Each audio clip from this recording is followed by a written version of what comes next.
Hello, dream builders, and welcome to another episode of the Dream Design Podcast with Amy Lee. I am here today with an amazing guest. I have Agnes Zausz, the intimacy and embodiment coach. I cannot wait for you guys to meet her and hear what she has to say. So, welcome, Agnes, to the show. So good to see you. So great to see you. Thank you for having me today. Absolutely. So I always like to ask that ultimate question. What got you to where you are today? Obviously, people don't wake up in the morning and, when they're kids and say, I want to be an intimacy and embodiment coach. And here on the Dream Design Podcast, we're all about talking about people who have designed their dream lives and business, and you are no exception. So go ahead and tell us a little bit about how you got to where you are today. Yeah, the evolution's been big. I used to do just like typical life coaching, and when I got into it, I also taught yoga. I've done retreats. I've done all these different kind of blending of just more curating of life, and then I moved into more transformational coaching, and then I started doing sex coaching and getting a little bit more edgy, flirt and date coaching, flirting and dating. And then literally I realized that all of the things that I wanted to bring forward and what I'm really magical at, really encompass in intimacy and embodiment coaching, because it kind of blends absolutely every part of who I am and what I want to bring forward. And I don't want to leave any part of my expression out. And then also I don't want others, when they come into my space, to not be able to fully arrive in whatever space they're in and be fully met in that. And for me, intimacy is not only being able to get into the topics that are a little bit more edgy, sexual, creative, and all that kind of stuff, the forces that make who we are. But it's also into me. I see the introspection, inner design of who you are.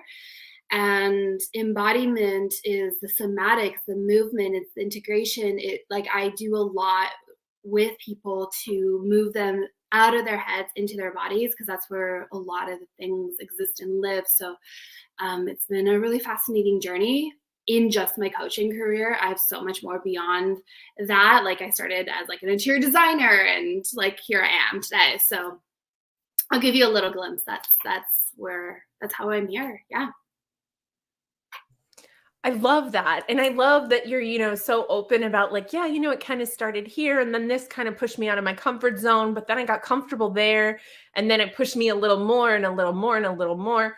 And so I think that's really, really fascinating that you kind of find the central idea that you want, and then you just slowly build and build until you really start to get into the nuance of that. Mm-hmm. And I love what you said about the into me I see, right? Because it's people don't realize that inside of all of us, there is a romantic relationship, right? So if you think about the divine feminine, the divine masculine that everyone is comprised of, whatever you are on the outside, whatever you identify as, be it male or female or something in between, if that's your thing, you have the other side as well. There's another component of that. And it's with that inner self, that beta, personality, not even personality, but that beta energy that you're almost in a romantic relationship with. And so when we start to realize that inside of me, there's some masculinity that really likes me and, has a relationship. I think it's really powerful that we realize that dichotomy within all of us. And a lot of people are just completely oblivious to that. A lot of people feel oh, I'm a girl and I'm only a girl, or I'm a boy and I'm only a boy, or man, excuse me. And so the fact that you tap into that is really powerful. So I would love to know, what do you feel? How do I put this into? When it comes to the masculine and the feminine, and kind of really feeling into your body, what are some of the things that you feel your ideal client or people before they work with you, what are some things that would tip you off that they might need, or tip them off that they might need your help? I feel that a lot of the women that come into my space that work with me, and that I feel that it is that like edge that they're riding on of being like there's curiosity and intrigue of wanting to have more of the feminine factor of being able to not just be in their like ambitious, driven, successful, like, you know, like I'm fucking like doing this thing and like accomplishing so much in my life. Go, go, go, go, go. Like, you know, like badass, like those badass women that want to, yes, soften, that want to integrate, and want to lean back and receive, understand their energetics, understand that they are powerful without needing to constantly be on the go. And the blend of the two is what I love to work with, because it is powerful to be standing tall in who you are and in your purpose and go for it. And as we are women, right? At the end of the day, it's like we are cyclical. We have a lot going on in our own bodies, in our own hormones, in the way that we are. So I love to soften women into knowing the potential in the like magnetism, in their feminine, in the power of intuition. So it's like taking away from the rigidity and the hardship that kind of comes forward. And I love to say, like, it's almost like I love to help people really melt and rise, right? It's like surrender, and then from there you have so much more available and open to you. So it's like when a woman is ready to expand and ready to grow from not having to be the person that she's always leading, it's like finally come back and like come into my energy, because I could hold that. And I've worked with those like different archetypes and nuances so many times. And I used to be that woman where I was just like moving with the masculine, moving with the action. And it is amazing and beautiful to have that. Like, of course we need that, because otherwise what are we doing? Just laying back and getting grapes fed to us? No, like we need both. We need to have like the both and. So that is what the edge is, that a lot of women are like, there's something more that I want to lean into, and I don't want to feel like I'm the one that is always like, oh, like give. It's like I help women to open up to what they are able to receive. I agree with that so wholeheartedly. And, you know, I'm going to get a little bit controversial for a second, because I wouldn't be me if I didn't. I think that society really tries to erase that in us. I've seen there's so much rhetoric around surrender is giving in, right? Like if you forgive and forget, you know, then you're letting them get away with it. Like we almost like shame women for being women, like for having that surrender, for stepping into, I know, like for me, like I'm a super strong woman. I'm the breadwinner, right? Like I've got 5 little kids.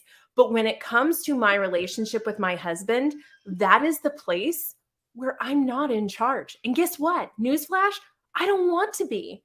I want one place where I can go and I can expose my neck. I can be the one who's surrendering and be like, okay, like you are, you know, the higher energy in this moment. Does it mean that he's better than me? No. Does it mean that he can tell me what to do? No. But it means that in that relationship, I have the beta energy. And when I really because coming from the North, right? I'm from the Northeast. Like, you don't let a man pull out a chair for you. It's like, don't make him do that. You know, you can do that. Like, you don't need to pull out my chair. I'm a big girl. And like now in the South, like women are just worshiped in a very different way for the qualities that we have. And it's like, I recognize now that I need somewhere in my life where I'm not the boss. I don't want to be the boss. And we think that that's some kind of a consolation, right? That we're giving something away. But what people don't understand about surrender is that surrender means that you are giving your power. It doesn't mean it's taken from you by force. It means that you're like, I submit to the universe, right? So like in my case, I'm a female and whatever if you're a male, but in that relationship with the universe, with God, source, higher power, that is the masculine energy and I'm the feminine energy. So in the work I do as the dream design coach, I help you figure out all the things you want and what that looks like so you can bring it to your partner to manifest it for you. And your partner is the universe. But if you're in this, by me energy, like it all has on my shoulders, I have to do it all, I can't depend on anybody, that's where we start to run into those problems. That's where we start to see dis-ease and we start to see dissatisfaction. So I'm sure you like have all kinds of things you want to say to that, but I just wanted to finish up what I was saying by saying that I think what you're doing is so powerful. And I think there's a lot of people that need you that don't know. And that's why I asked you that question, don't know what to look for to know that this is out of alignment because society does such a good job of obscuring it. 100%. Like, thank you for bringing that because that is what it is. It's like, I feel like often until somebody doesn't experiences the opposite, it's like the contrast, like of like, for instance, like being working and moving forward and doing the thing and then being like, holy crap, I'm so exhausted. Like I'm burned out. I can't do this anymore. I can't hold anymore. Because that is the masculine energy that you're leading with, especially if you are a coach. It's like you are in the divine masculine, holding spaces, bringing people together. It's all of that kind of stuff. So for me, it's like, yes, that both need to work with each other because we are very multidimensional people, right? In general, men, women, all of the, whatever you identify with. And as such a strong stand for women, like I see like the different, like, so for me, I play in the different phases of playful flirting energy, like that kind of innocent, like get into the inner child, like all of that kind of creative fun, in like just like that type of energy, right? That's important. That sparks up like a lot in you. And then coming into like the queen archetype, the archetype of power, strength, like having a bunch of people around you to support you, to literally anchor you into who you are, root down to be able to rise up. And then the wise woman that is just like, I don't give a fuck. I'm going to be over here and I'm going to lean back and understand that everything is being taken care of. So these three phases is what I bring women through because it's so powerful. And it's also the journey that I've taken myself through and clients through and friends and people that are in my surroundings. Like I know how to move and work through that. And until like you are exposed to something, most of the time we don't have that. And it's done on purpose. Truthfully, patriarchy, right? Like it's just like, okay, we need to work these specific hours and this is our energy all the time on up. I'm like, no, like we need time, like as women, we need time to rest, rejuvenate. That's how we're able to hold bigger, especially as moms, especially as business owners, like whoever it is, but like those types of places, it's like that's how we're able to actually give more of ourselves without like depleting and completely taking everything away from us. But I also think, I mean, I definitely understand what you're saying about the patriarchy thing, but I also think that there's this clandestine like movement to try to switch the roles too, right? Like we're supposed to worship women and have women be like women need to be the leaders. Like everything needs to be women led. And then what do? We're emasculating the males. And so then now we're saying you need to be softer and you need to be gentler and toxic masculinity. And so, you need to defer to the women. And it's like, I think that if we just allowed everyone to embrace both parts of themselves instead of shaming one or the other, I think that's a much better evolution for us as a species, right? Because I see all the time, I mean, I'm raising 3 little boys and there's nothing toxic about their masculinity.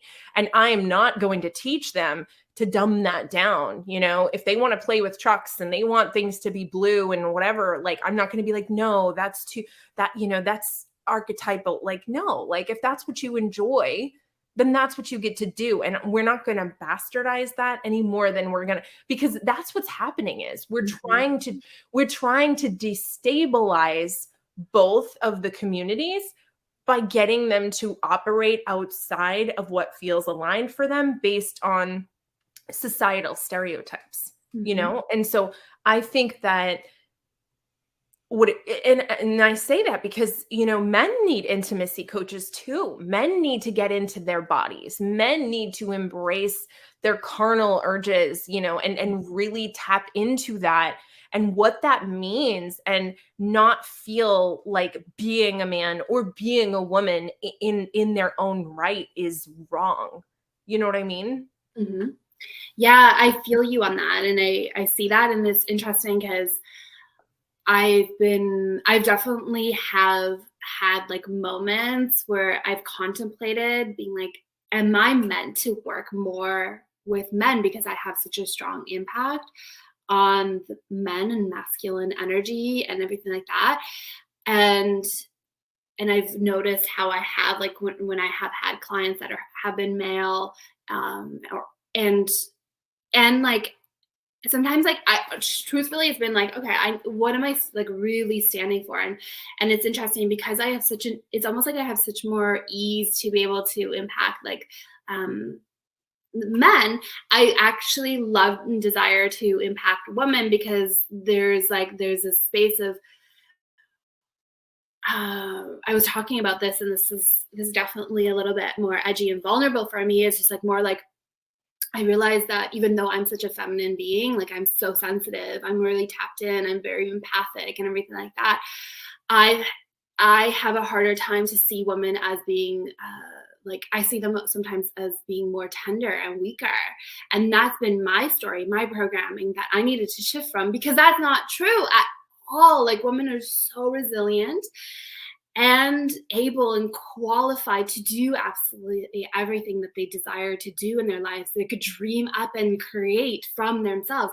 Literally, women are capable of giving birth to this world, you know, like what you were talking about with having 3 boys, right? It's like we're literally able to do that. So for me, being on that journey and realizing that this is something that I love to be able to shift in myself and my own journey, then impact like the woman. Like I need to stand somewhere, you know, I need to stand for someone.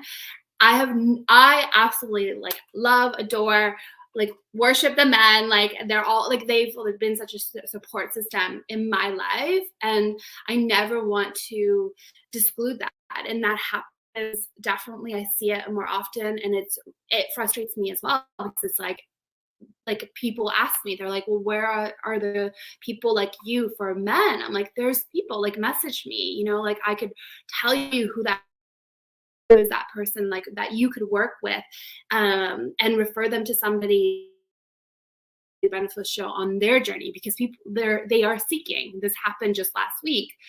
And I would be doing disservice to people in general if I wasn't able to open the doors up. But the interesting thing is, it's there's still this scared part of them to say like there is something that they're seeking and they want to grow in. Yeah, and like I said, I don't think society really helps with that, right? It doesn't want them to even touch that, but that's a story for another day. So you call yourself the Flirt Queen. I would love to hear more about why that is and what that's all about. So yeah, like I came into this because it's like such a great combination for me. Flirting is the like getting curious, experimenting, like getting into a space of like, you know how kids all the time like flirt. They're just like pulling you in, right? It's this attraction into like their world. So to me, beyond the actual word of it, like you know, being able to flirt and tease and like move that type of energy and relationship to it. It is the curious energy, the playfulness energy, all that kind of stuff. And the queen arc, like for me is like what I was mentioning before, is this like standing strong, being able to command the energy, knowing who I am, fully expressing who I am, and allowing others to also be able to do that in themselves. So that's how this kind of came about, is just like blending like all the parts of who I am, and also who other women and in general I just feel like people are about, is this like they have all these different parts of themselves. And I find that when I claim it, I give permission to other people to do that and to go into that space for themselves and to explore that for themselves. That's so powerful. Absolutely. And I do think that we all need mentors in that way for sure. So tell us, if folks want to get a hold of you, if they resonate with what you're saying today, how can they, get more information? How can they get in touch with you? Yeah, definitely on Instagram is the easiest and fastest way. And that is, there you go, the Flirt Queen. Ease, ease, ease. I'm all about that. And then Facebook is a different way to be able to get into my world. Agnes Zausz, you'll probably have all this in the show notes. And then I also have a free meditation. It's like a softening meditation. It is powerful and also just like gets you into your own body, which is all what I'm all about. And then you can find that on SoundCloud. Yeah, those are the worlds like that you could kind of be a part of. And I always, like, for me, any offerings or anything like that I put forward, I tend to do in my DMs. Like, I just like, because for me, like, my number one value is connection and community. And I feel like it needs to be really connected to who you are and what your edge is and what you want to step into. Like, I customize a lot of, I do a lot of in-person stuff. So workshops, in-person, like luxurious experiences. It's kind of like a spa day, but like take care of every part of your need, and just like let me like luxuriate you and indulge you in all the different things and explore your power, claiming who you are as the powerful creator that you are.